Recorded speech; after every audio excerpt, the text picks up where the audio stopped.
So about a year ago, I went to a new therapy place and I decided to try art therapy. Basically, we were trying to figure out what kind of therapist I should have and who would be a good match for me. And they were like, you know, you're artsy, you're in film school.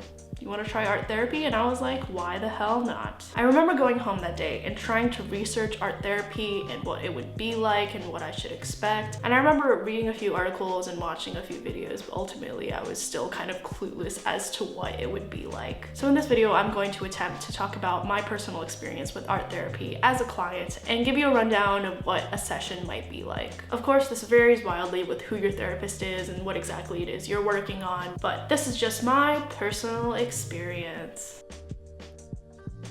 First, I think that a misconception is that only creative people can do art therapy, but from my research, I know that people from all walks of life and all different types of experience have participated in art therapy. The idea behind it is that art activates parts of your brain that you might not explore otherwise. It's revealing in that being visually expressive is different than being verbally expressive like you might at a typical talk therapy session. But when you're painting or drawing or sculpting, there's things that come out that might not have otherwise. So my session would start like this. Me and my therapist would walk back into this room that was super big and had a bunch of art supplies, and then we sat down at this table. Every session or so, my therapist would give me an assignment with the goal of understanding how I feel, connecting with myself, or understanding my problems. And one thing I really liked about my therapist was that she let me choose. So she usually gave me 2 options and then I could just pick whatever resonated with me that day. So for my very first assignment, my therapist gave me a piece of paper and she was like, draw out a life map. Basically like a timeline of significant events that have happened to you since you've been alive. And this is a really cool first assignment because your therapist obviously gets to know you, but you also get to decide what parts of your life are most significant to you. And there's a lot to be revealed when you do this type of thing. I learned that my personal life map was very accomplishment based. It was just like achieving this and achieving that, and this significant event happened to me. And she was like, it's interesting that you didn't put any failures on here. And I was like,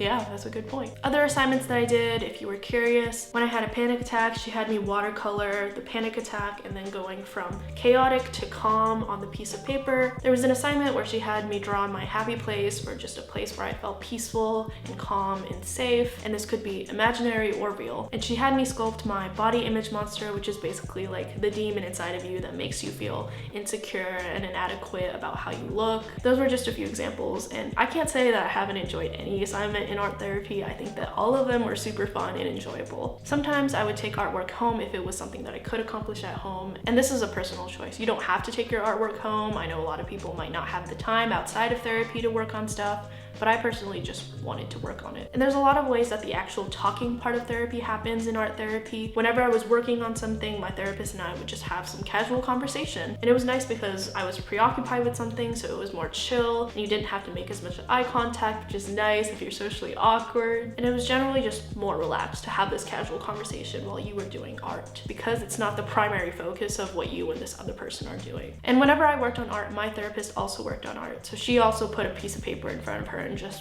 did whatever doodling she wanted to. And it was just like 2 gals hanging out, talking about my problems. And talk therapy also happens when you finish a piece. So you show it to your therapist, this is done, this is a finished product, and you talk about it. She asks you why you made certain choices in the piece and how you felt while you were making it, and it leads into the greater conversation of whatever goal you're trying to achieve in therapy. Now, I only went to art therapy for a couple of months, maybe about 3 or 4, and that's because my therapist ultimately moved, which made me really sad because I actually really enjoyed our sessions. And obviously it sucks when you get to know somebody and they get to understand you and your problems in the way that you think, and then you have to go and find someone else, reintroduce yourself, kind of do it all over again. I think ultimately it's about who your therapist is and how you vibe with them versus what kind of therapy it is, because ultimately my experience with art therapists was really good because I enjoyed the therapist that I had. I also really enjoyed watercoloring my emotions while I was talking about things in therapy. Ultimately, the therapist makes or breaks the game. Eventually, I transitioned into talk therapy because the only other art therapist at the place I was going to was like super expensive. And I also really just wanted to dig deep into the problems I was having, so ultimately talk therapy was what was best for me. I hope you like this video. If you're thinking about going to art therapy or any other kind of therapy, I have a video called What You Should Know About Therapy.